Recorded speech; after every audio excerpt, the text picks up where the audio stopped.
and our technical advisor, Maddie Hyde. Hey, sir, how about you shut it for a second? We're already live. So kick back and stay tuned and enjoy the show. He is the constable, you know, the top You're vote on. getter. Thank you. So anyway, Are we on? yeah, we're Yep. on. So anyway, I'm I do trying this to to get him call all to the go time. out. He doesn't stop talking I've got before like I four air it people out. that I have to call because, and I mean, it's important. It's an important situation. Sure. He beeps in. I'm like, Okay. crap, what does he want? So I answer the phone and I said, hey, what's up? And he said, man, I got a question about some dogs I'm dealing with. And I'm like, Jared. No, I said animal control stuff. I said, I gotta call you back, dude. Just give me a few minutes. I had no way of knowing what you were doing. You always think I don't do nothing. No, I didn't know what you were doing. I just wanted to know the correct He just approach. wanted to know about animal control. Hey, there was chickens eating my mother-in-law's blueberries, Oh, no. and I needed to handle it. He calls The sheriff will go get snakes out for you. to get advice. He calls me for that advice. So anyway, hey, Maddie, I'll get to our introductions in just a minute. This is important. This is your show. I was just giving you a fair warning that you were live before you said anything that you shouldn't. Now you done made me lose my train of thought. No, so I sent him the TCA of the animals running at large. And I appreciate And that. it breaks it down. And if you've never read the 44 code I don't on think I have yet. No, on animals running at large, I have not. Oh my God! well you need to check We're it. not, are we going No, there? No, we're Okay. not. But Okay. I'm looking for it before I get off subject so I can give it to Kip. Worth a read. It is. If you'll go to Justia and look at the animals, Just send it to him. the animals and animal husbandry, chapter 8. And it talks We're about going there. fences, and so it's 44. It's 44:8, 401 through 413. Pay special attention to 410 and 411. Okay. Did you find it? I'm almost. I've got chapter. What chapter did you say it was? It's 44:8, 401 through 413. No. It's not coming up. Well, here, I got it pulled up. We'll just do it that Yeah, way. just zoom in and zoom out. Maddie, what episode is this? Oh. I have no idea. That's the wording. Is that not hilarious? That's pretty good. It's yeah. precise. It's a good laugh. Yeah, it's it is. precise. That would be something. I think cool. I think this is 7? 7 or 8. 7 or 8. Today we got Kip Capley. Hello. Glad to be here, Sheriff. I appreciate you having me on. I'm glad you made it, man. Yeah. I'm glad you came on such short notice. We've been trying to get together for 2 or 3 weeks now, Yes, and sir. I know you've been wide open, and of course, summertime for the sheriff's department is always all we can do to stay caught up. Yes, sir. But anyway, glad you made it. Appreciate it. Last week we tried this last week, but something happened. I can't remember Yeah. if it was on your end or my end, Yeah. but one of us couldn't Yeah. commit and couldn't make it happen. So we had Karen and the people from the shelter come in. Yeah. And we talked about domestic violence in the shelter and all that. Very good stuff. important topic. And then we got Jared Menz, Yes, sir. top vote getter, Middle One, baby. the big deal. That's right. We were just talking about tattoos. That's the tattoo you should get. The big deal. The You big should- deal? You should get that Right like there. that. Yeah. Right there. I was gonna say maybe down the Yeah, backside of his arm or either something, way. but if you won't go with the neck, that'll fly. Not a tattoo guy, but I'll take that under consideration. Nobody said anything about my hat that I broke out. This is my Iraq hat. This is the hat that I wore when I was working in Iraq. Cool. and it's still just as nasty What's and as sweaty. what's and SOC? That was a nice hat when I first started wearing it. But what That's is the what company is it? that I work Oh, for. okay. Securing Our Country is SOC. They had all the security contracts, the mobile and static security in Baghdad when I was there. But anyway, yeah, It's a good hat. I saw that today and I was like, I think I'll wear it Break this that season. sucker out. So, new laws hitting the books. Yes, sir. Already started, I guess, right? Mhm. July 1. Yep. They're Yep, already went into on effect. already on the books. Absolutely. We And I get- came today to loan so I could go out as constable and enforce these That's right. strictly. pretty Absolutely. sure Lock it down, district constables are restricted on some of these. Matter of fact, there's a. Did you see the change in constables? There's a law, and I did not. You'll have to find it, but I think it talks about now if you get elected constable in the state of Tennessee, you have to pass the psychological. I believe that's What it is, I was actually at the constable convention just a few weeks ago, and what it is I'm exempt Okay. because if you won this election and anybody that wins re-election, you don't have to do it. But if any new person running for constable Okay. has to pass a psychological. Got you. So the folks we got now your grandfather did. were grandfathered in. Okay.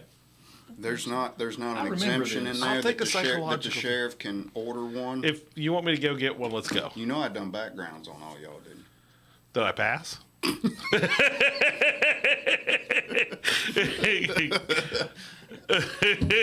Apparently. So yeah, here it is, right?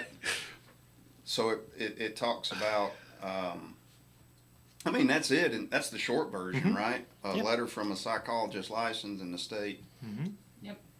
Yep. Cognitive and psychological tests. Yeah. That's the same one that we have to take, that all law enforcement officers have to take. Yeah, I'm in favor of that. And I would take, I mean, if I had to take one, I would take one. I think that's a reasonable, You feel pretty confident. Prior I feel- to the election. yeah, like, constables and. So you have to, if you're going to run for constable, that's going to be part of your packet. Like I've got a packet that I've got to fill out every year or every term, and that's included. But mine just rolls over because I haven't had any breaks in service. So yeah, I mean that makes. And we good had to sense. I had to fill a packet out too. I had to sign that I had a high school diploma. I've never been convicted of a felony, and there was some other stuff. some other stuff. You actually had, and no other elected office has to do that except for elected law enforcement, to my understanding. Yeah, I don't think I had to show my high school diploma or anything like that. I got one, but So TSA sends us. I get. We were just talking about all the unanswered emails that I've got in my inbox on my work, but they send us emails all the time, keeping us up to speed on changes in laws, court opinions, everything. Yep. And I know they're one of the biggest lobbyists up there, Oh yeah, I know a lot of the sheriff association guys. They do a good job. and They're really they give us real time information coming right off the floor up there, and they keep us up to speed Yeah, they with do a really good job. with emails. So this is what we're looking at is the quick reference guide that I got last week or the week before, and it just breaks down a lot of the new laws that are coming into place. Now we were talking about the which the one on top there that talks about the school safety bill. That's just if you'll go to that. I hadn't read it in its entirety. Yep. But it's basically mandating stuff that our SROs are already doing, and almost all the SROs across the state are doing this stuff. But it's having operation plans and after action plans and emergency response plans, and making sure the SROs have established stuff on hand that they can keep up. Yeah. But I mean, they're already doing it anyway for the Yeah. most part. I know our guys do. Yeah, and a big part of it too, Sheriff, is for new schools. If a new school is built, obviously the classroom doors have to have locks. They lock from the inside of the classroom. They'll have we call them security vestibules for visitor entries, which I think we already have those in our schools both ways. And then would be to install a clear bullet-resistant or entry-resistant film on the glass panel of any exterior entry door, basement level window from the outside. And then obviously the camera systems to monitor all the entrances and in the main areas, which, as we know from the previous shooting that we dealt with, she shot through the glass and walked in. So it's super important. Obviously, we want to have those in our new schools, and added $140 million to the SRO grant fund. That's huge. I think it's, what did we say, Sheriff? Was it 70,000 per officer? 75. 75. 75. Even if they're, we're getting $1 million. We're getting $1,050,000. Yep. Is And what that's we're getting. for new ones, if you need new ones, or that also counts for the SROs that we already have, then that would just go directly into the sheriff's budget, which is awesome, I think. Well, and we've been talking. This has been one of the biggest topics with our budget and a lot of the other sheriff's budgets since we found out that this money was coming down the pike. Yeah. And not every county in the state has SROs. That's right. Not every county has the money for SROs. So I'm glad the governor stepped up and pulled that money out of that $4 billion that they've got and put it towards the school systems. So I got a question, Kip. I don't know the answer to this, but I can make one up. all right. So how does this affect? I see she's kind of scrolling Well, quick. I can't read that fast. I do got a high school diploma, but I cannot read as fast as. Well, I was seeing if do private schools have to do it That also? was exactly my That's question. what I'm So my scanning question was: for. is how does this affect? We got a few private schools here in Lawrence County, and hopefully we get some school choice and charter schools. How does this affect them? I mean, is the sheriff's department going to provide people? Do they get money to provide their own? How's that going to work? So as far as the SRO funding that we got from the state, that's only for public schools as far as the $75,000 per school. Now, before this session, if I'm not completely mistaken, there was something in the books where we restricted private schools from even contracting out to have, whether it be contracted from the sheriff's department or the city or whoever, to have security come in. I can't remember the bill number on that, but we changed that. As far as the $232 million set aside for school systems, public schools get $40 million in security upgrades, but private schools also get $14 million. So they're also getting money as far as out of the $232 million for security upgrades. But the SROs are strictly for public schools, and we've had conversations about how do we make private schools safer? How do we maybe expand if we have officers available to private schools? And I think they can contract that out now. Again, I don't have the bill number, but I'm pretty sure there's a way now in the code for private schools to say, hey, we got X amount of dollars in our budget. We want an SRO if they're available, and then they can do that now. But before this past session, I don't think they could. I feel like Which I've is heard crazy. that. Yeah. Yeah, I mean, we got, we got. Like if they're we on got a their couple- off days or Yeah. something. So they we got a can. couple pretty good sized Yeah. private schools in Lawrence County. I Yep. mean, the Catholic schools are pretty big, and Yeah. Mars Hill has a pretty good sized private school. If I'm Yeah. not. Now- Oh no, that's it's New Prospect. New Prospect. When Yeah. Cameron was down, what was that, 2 weeks ago? Week before last, Yep. when he had lunch with us. Yep. The question is whether it's going to be reoccurring, and he felt confident that it was. Yep. But if you look at the grant, it says that it's a year by year, which I'm sure that's the way they have to write Yes, sir. it. But what's your thoughts on that? How confident are you that this is going to be reoccurring? I'm very. I mean, I don't want to speak for anybody, but it would surprise me greatly if it wouldn't reoccur. I think the way they had to write it was just based on the budget. We had to do the budget this year, and then it would go by year on our budget.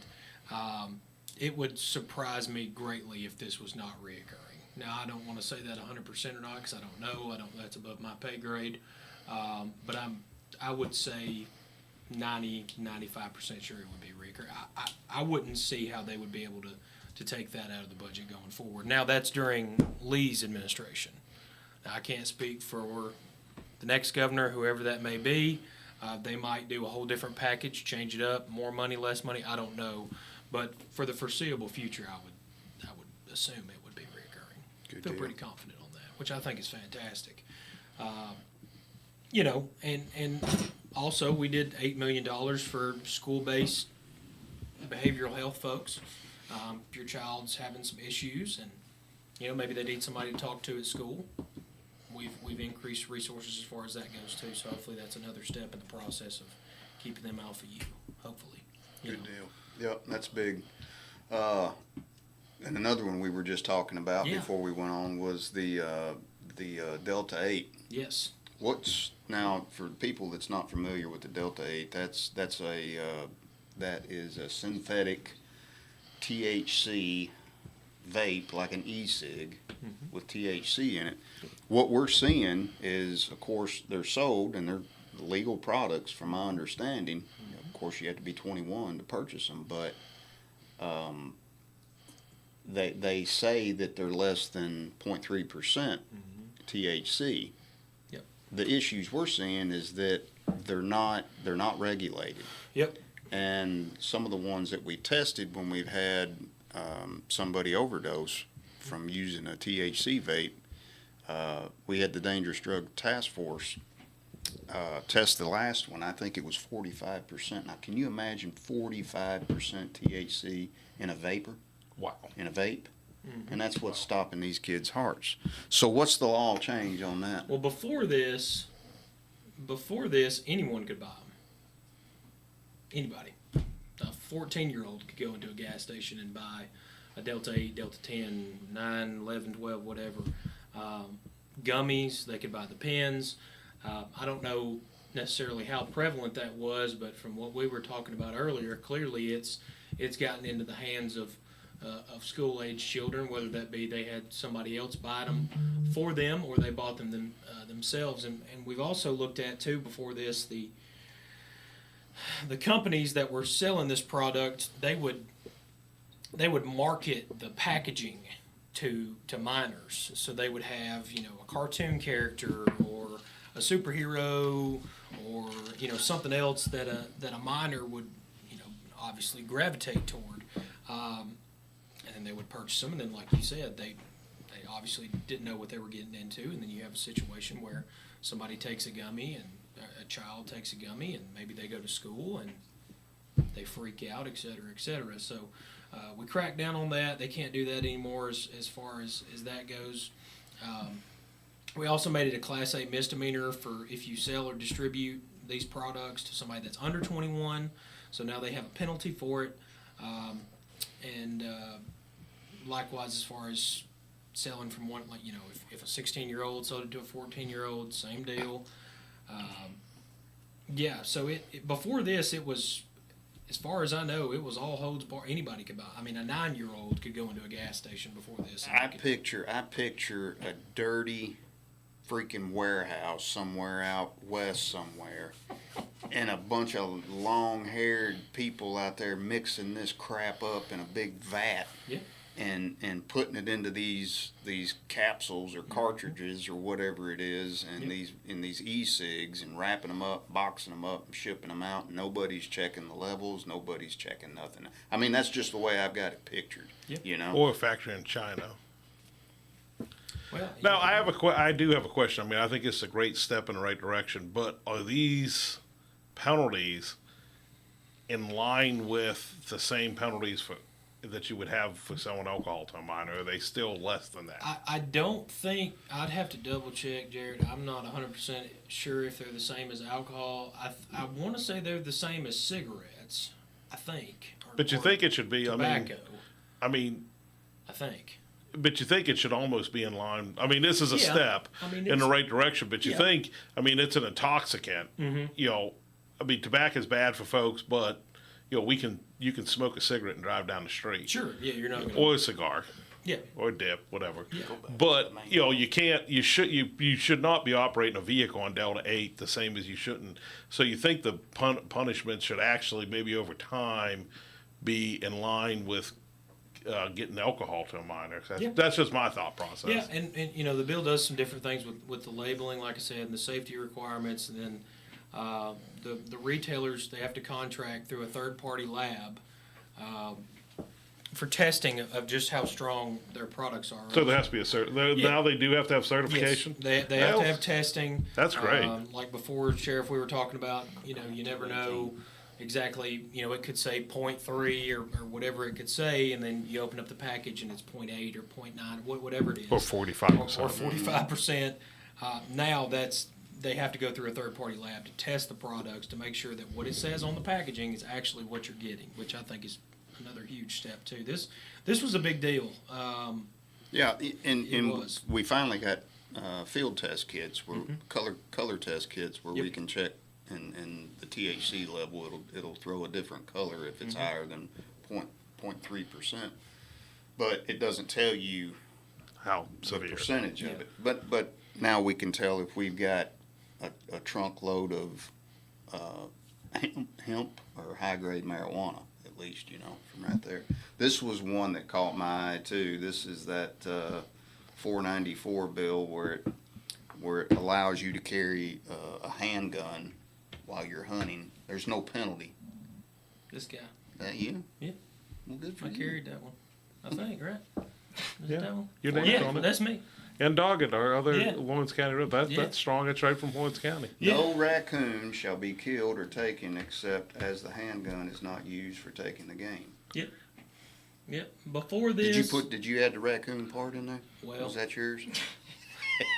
I want to know why a raccoon. Why? What makes a raccoon? You're not allowed to shoot a raccoon specific? with a handgun? before this, no. Now you We can? were hunting. Oh, good. There's a lot. We will talk about this after the show is over about that situation. Yeah, before this, I had the TWRA actually brought me this and asked me to carry it, and they were having the game wardens weren't giving people tickets because they had handguns while they were hunting, you know, on the access areas or wherever. But technically, in the code, if you were hunting and you had a handgun on you, either on an access area or at a season or whatever, and it goes through it on the bill, that you were technically committing a crime, which Right. obviously is ridiculous because, you know, I don't have to tell either one of y'all, you go through walk in the woods anywhere in Lawrence County, and I mean, you can step on a snake or anything else, and you know, if you get a bow or something, unless you're Rambo, you're probably not going to be able to get it off in time. So, you know, it Well, just that section makes right sense. there where it says prohibited by law from possessing a handgun, may carry a handgun is defined in 3911-106, so long as the handgun is not used for the taking of game. Yep. So if you're, Now, I got a out there- question. If you're on before this law, Mm-hmm. now I'm just asking for a friend. Yes, sir. If you were hunting on private property, were you allowed to have a handgun? Well, You should. I mean, I don't have the law in front of me, but the law's always been clear. You can, if you're the owner, Yeah. you can carry. Or if you have anywhere on the permission property. from the owner. correct. So if you were hunting or not, you probably. So this is more hunting on public. Yeah, public okay. land, Public and access TWRA. areas. Yes. I mean WMAs. Yeah, WMAs. Yeah, if you're on private property, as far as I know, you can do whatever you want as far as that hunting goes. And this is just, like I said, the majority of the game wardens, I don't know of any off the top of my head, were actually giving people tickets, but they were having to say, hey, technically this is a crime, just don't hunt with it. So we got that knocked out, which was Go back to awesome. that first page, man. I was proud the- to carry that. There, I don't think I had any more questions about Oh, any yeah, more of yeah. these. There was this one talks about LPR or LPRs and the vendors, and they have to be calibrated or whatever. Yeah.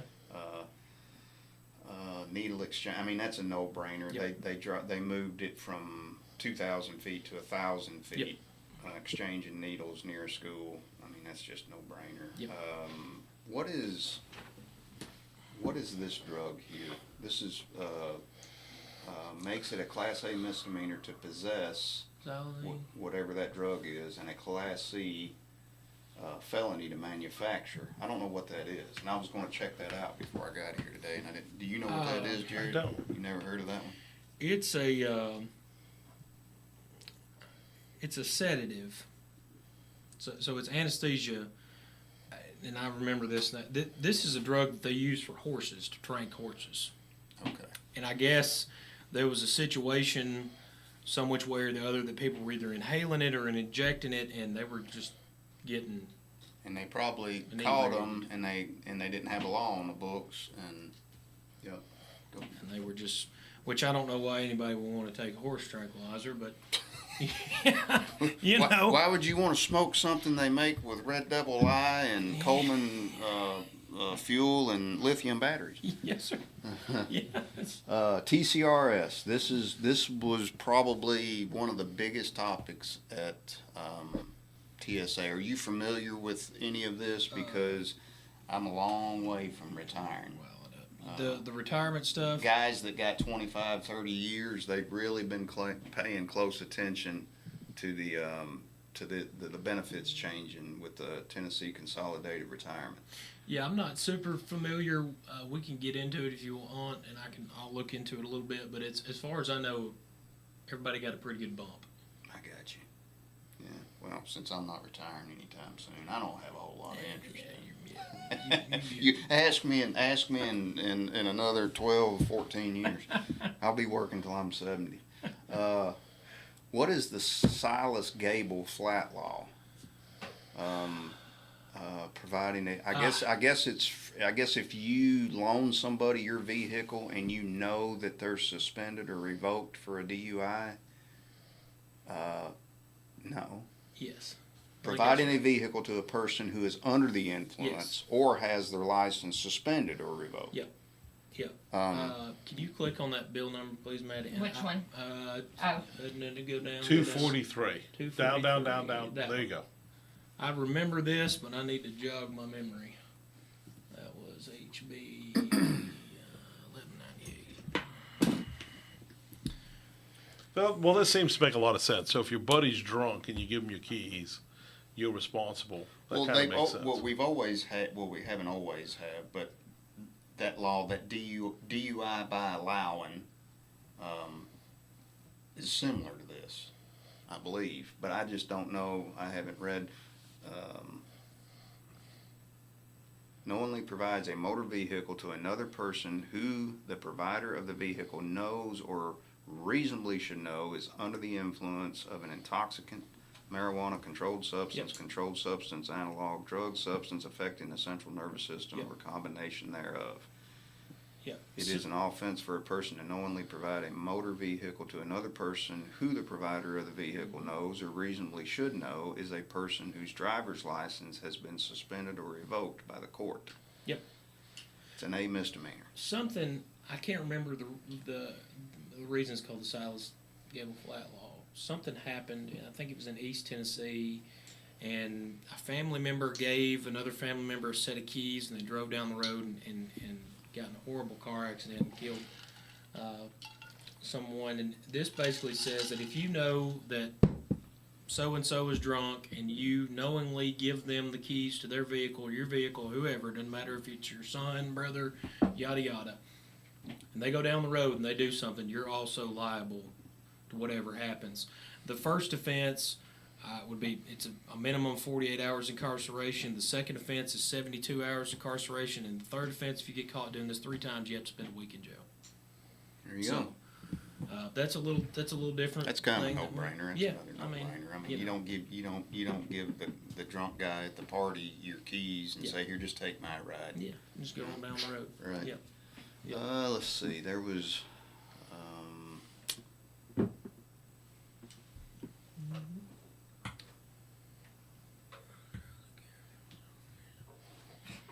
You can go to the next page. Well, no, I think at one, go back one. There was one I wanted to talk about because I've heard this one talked about.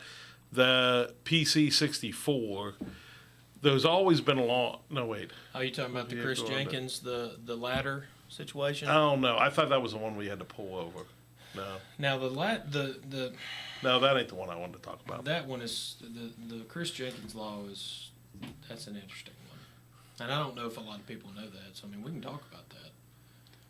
Click on that 318. Maddie. 318? Yeah. 318. That's Middle page. it's enhancement for, I don't know if that's for resisting arrest or evading arrest. It makes it a. Let's see.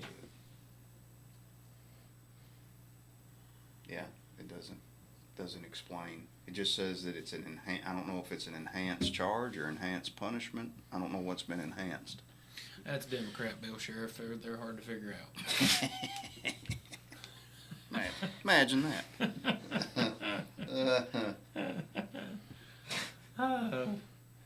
Yeah, it does something with sentencing. It's one of those things where it just deals up with the code. I don't even have advisory factors that the court shall consider in determining whether to enhance a defendant's sentence, whether the defendant committed an assaultive offense, homicide, kidnapping, false imprisonment, robbery, or sexual offense while engaged in the official duties as a law enforcement officer. Oh, so that's not what I thought it was. I thought it was an enhancement to evading arrest, or so I had that one all wrong. So it's enhanced if you're a law enforcement officer and you're in the performance of your duties. Mm-hmm. And you kidnap somebody or Right. Yeah. Well, Which, yeah. I mean, you know, I agree with that 100%. maybe don't do that. You know, I agree with it 100%. I have a good idea every now and then. Fortunately, that's not going to affect me. Yes, sir. Let's see. DUI. That's not it. That's not it. Pre-trial sentencing. That's not the one that I was. There was like 2 or 3 more that I really wanted us. Now the ladder thing, folks at home, if you don't have your ladder strapped down and you are toting a ladder and it's in the back of your truck and you don't have it strapped down and it falls out and damages a vehicle or God forbid kills somebody, you are liable for not only the damages but it's a crime too. So you need to strap your ladders down when you're on the highway. Just a quick plug there. Strap your ladders down. Strap. Yeah. Put Strap down, a yeah. ratchet strap. You can buy a 3-pack at Walmart for Yeah. like $20. Strap them down.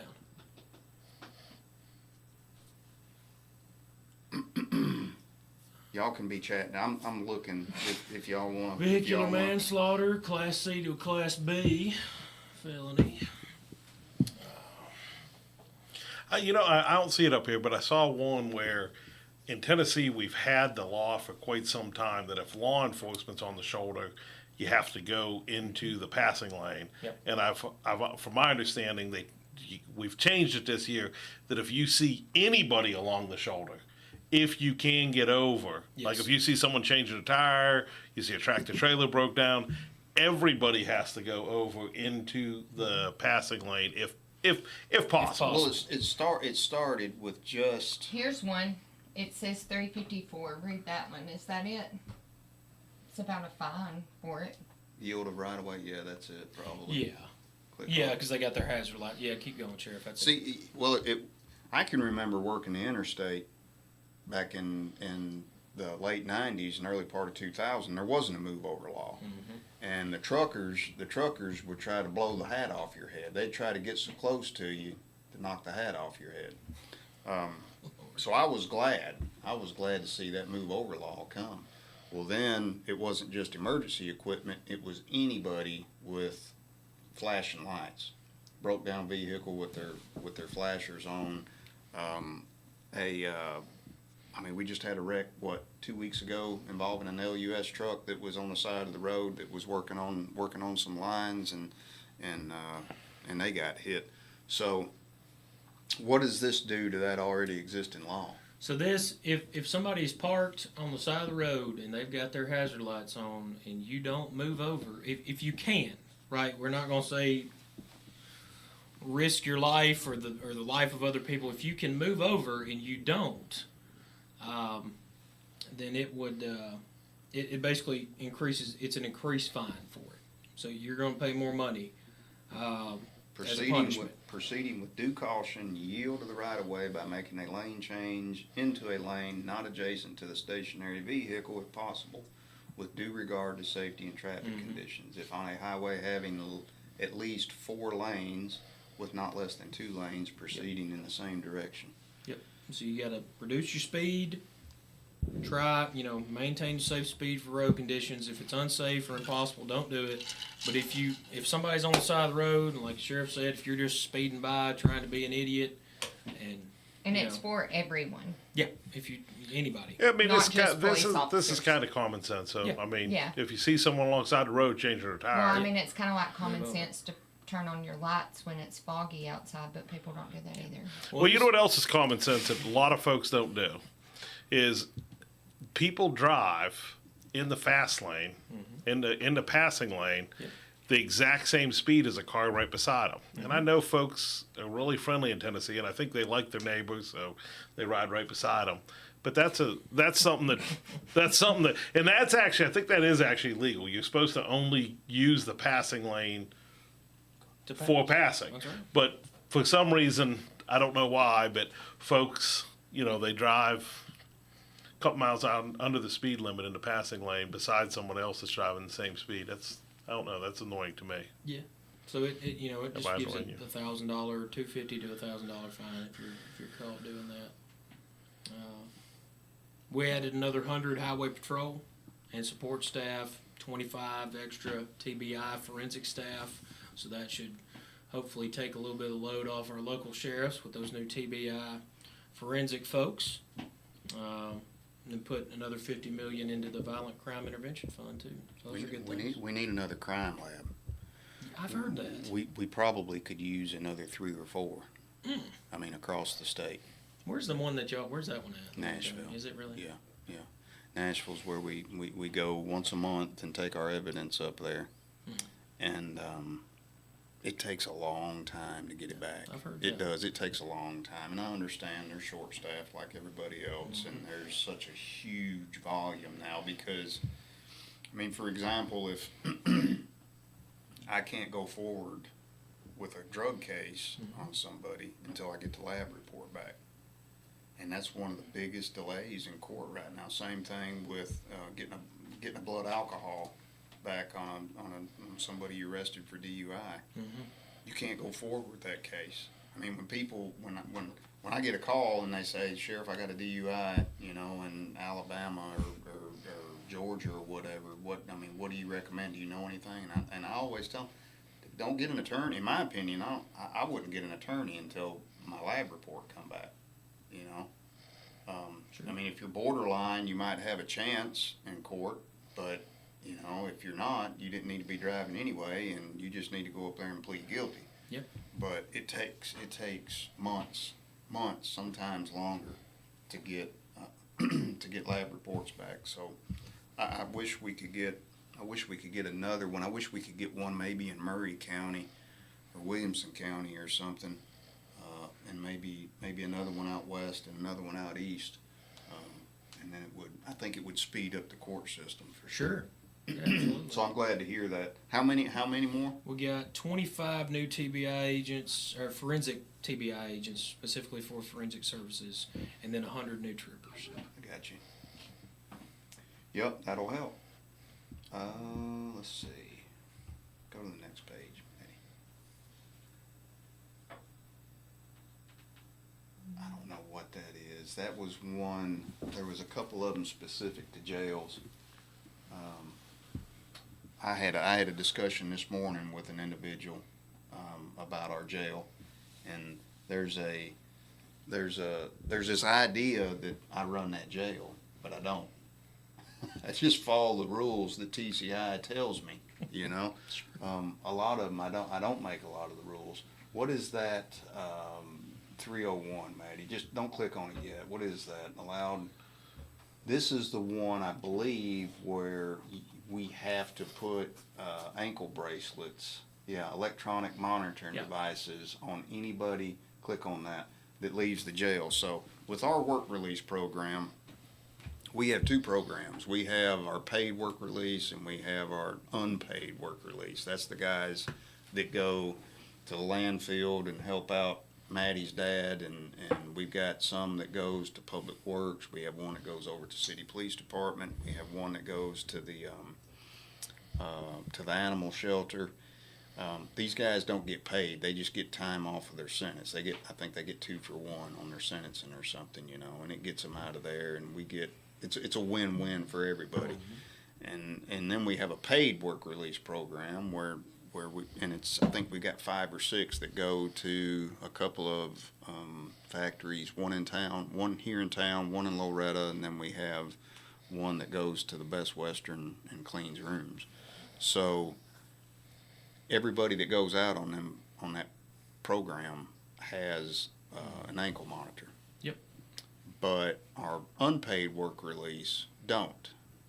Because they're in direct supervision. It says not on the grounds of a county workhouse. Right. So I guess it would mean like county property type. If they go out and they're not in the direct eyesight of a law enforcement officer and they're going to work, they have to have an ankle monitor on. Well, does that count for like people who have been trained, to hold work release? Yeah, so the landfill has a guy that comes out and then picks them up, and he's got them under direct supervision. This is for, and I think it's a good idea. I mean, don't get me wrong. As long as there's somebody that's an affiliate of the sheriff's department or something, but we'll probably start putting them on. We have a contract with a company now that supplies them, so. Just And to I make think sure that we're compliant. Whoever uses the labor is the one that has to pay for it ultimately, I think, Yeah, as well. I remember seeing that too. Not a bad idea. I remember years ago, the guy that came and picked the inmates up when I worked in the jail back in the early 90s. I can't remember his name. He was in a World War II. He was a tail gunner on a B-52 in World War II. And he was old. He was old then. Dang. And he carried a 357 that looked like it weighed 20 pounds. but that was the guard. That was the guy that picked up the inmates and took them out, and they picked up garbage all day. Golly. Yeah. So I can't remember his name. He was a cool dude, man. He had a lot of good stories to tell too. Golly. Yeah. While you're looking, I got some other stuff here. Yes, if there's any more that you can think of is there any more traffic stuff that people need to know about that you can think of? Well, if you're boating right now, basically, and you get a BUI is now the same as a DUI. So if you're out on the water and you're drunk and you get pulled over, It wasn't not the same. It wasn't before. So we got the penalties now for license suspension from 6 months to 12 months. So it's basically a BUI and a DUI are the same thing now, which is different. So if TWRA pulls you over on the water, better have a sober driver. Right on. Yep. So, Yeah, that's a big problem. I mean, a lot of people. I mean, you read every year about a bunch of people drowned in accidents. I mean, that is a serious issue. Yeah, I had a guy I went to high school with. God rest his soul, and pray for his mama. About 2 weeks ago, he was on a boat. It was actually the night of Father's Day. He was on a boat with 3 of his friends, and the driver of the boat ran into one of those floating boat docks, and he had a life jacket on. It ejected him from the boat, and it killed him. Wow. Well, I worked. I used to own a piece of property up in Sumter County, and I knew the TWRA guys up there, and they said that it got old. They would tell me one time, one kid they would give people multiple tickets for not having life vest, and then and then sometimes that same person would die, and they said that got real old. You know what I mean? Sure. Like you write somebody up for not having life vest, and they didn't take it seriously, and there was one kid that died up in Old Hickory Lake, and they said they had written that kid 2 or 3 tickets for not having life vest on, and he ended up, boating can be fun, but you got to take it seriously. That second from the bottom. I was just don't click on it yet. I was just reading a little bit about that. prohibits local governments from dismissing, disciplining, fining, or penalizing a jailer or corrections officer employed by a local government or denying employment to a person applying to be a jailer or corrections officer based on where the jailer or corrections officer or applicant resides. So click on that. I don't know. It's not clear what they're saying. There might be some counties that still have county residency laws to work for the jail. Yeah, so this was a problem in Memphis. That's what John Gillespie, he's from Memphis. Apparently in Shelby County, they were having a hard time getting anyone to come work in the correction system or even the jail. And there was something was put on where there was some restrictions for out of the county for them to come work. So I guess that's what they removed that from. Probably what it is. You know, we run into that a lot, and that used to be the norm, that if you wanted a job at the sheriff's department, you had to live in Lawrence County. Yeah. But same thing. I mean, we're struggling to hire people, and so we've lifted that. Now, to take a county vehicle, what we do is we tell them that they've got to leave it on the county line. But we're actually thinking about changing that too. You know? So I have a question. Could someone apply to the sheriff's department if they lived like right across the state line? Could an Alabama resident work for the Lawrence County Sheriff's Department? Sure. Okay. I was just wondering. I didn't know. Well, but you can't take the county vehicle that makes sense. down there unless you get like a special permission, like a waiver. I had a deputy that lived on the south end of the county, and they moved like 4 miles into Alabama, and I wrote him a waiver because it was just temporary, you know. And I wrote him a waiver so he could drive it back and forth. But you know, I'm a big believer in marked units out there on the road. I've told my guys when we've been working through this workforce shortage, like the other sheriff's offices, you know, use your county vehicles even on your off days. I mean, it's a mathematical fact that the more uniformed officers or marked units that you have out there on the roads, the less crime you have. Just like the constable vehicles that the county don't have to pay for, it reduces crime, right? Yeah, if you'll just stop at the four-way stop, you won't have any problems. Did he tell you about that? Oh my God. Is this show over yet? He's only got 3 minutes left. He put all them stripes and blue lights on his truck and done a roll and done a California stop at a four-way, and he got chewed out on Facebook. That is not allegedly. Allegedly, I don't recall the incident. California. Oh, that's what it And is. look at Maddie It was looking at me. somebody else driving your vehicle. It's fine. You know, I'll take your no.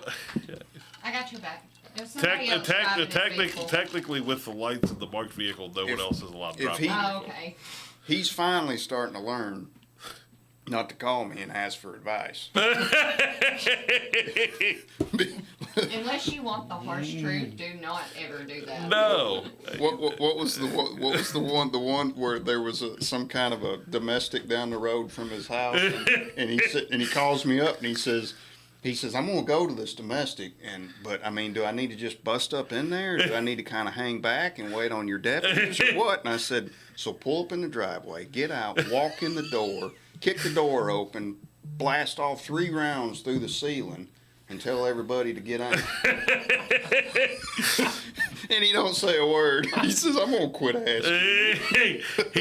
He goes, because on the radio there was already 2 units on the way. He goes, seriously? He says, sit in your driveway and wait for the units to pull up and then just pull right in behind them. That is, he did clean it up. He did tell me, he's like, seriously, wait until like, you know, he goes, there's 2 units on the way. I go, yeah. He says, just sit there and wait for them to come in and pull right in behind them and go in with them. But he says you probably shouldn't be the first person on the scene. All right, I guess we can wrap it. Anything else, Kip, you can think of? I mean, You've got like 2 minutes. We changed the part now where restitution is required to be paid to the children of a parent killed who was a victim of DUI. how So much? if you kill, I don't have that. I just quoted it. I don't remember what the exact number is, but I think it's pretty good. if you kill somebody's loved one and they got kids and you're drunk, then you got to pay restitution to the children. So that's a good thing too. Yeah. You know? Yeah. No. I mean, they need that more laws on the highways need to be enacted. Yep. Just because of the distractions now. I mean, there's so many more distractions out there on the road. I mean, the phones are the biggest one, but I mean, even in some of these new vehicles, your Mercedes is a good example. I mean, what is it, an RV, I guess is what you call it. When we drove it down to Texas, it's got so many distractions on it. It's got all these sensors and lights and cameras. They're called driver's aids and they're safety features, but they're a distraction for me. I mean, the seat starts bucking when you get off the edge of the road, or if there's a car stopping in front of you, there's a huge stop sign it's like a holograph hitting the freaking front windshield in front of you, scaring the crap out of you. I said, can we not turn all this stuff off? He says, no, leave it alone. I said, all right, you drive. But anyway, all right, guys. Thanks again. Yeah. Appreciate you coming out. Appreciate y'all, Sheriff. Need me, holler. Same here. Same here. Absolutely. You have 45 seconds. Well, I'm killing it. I've got to go to a dinner when I leave here.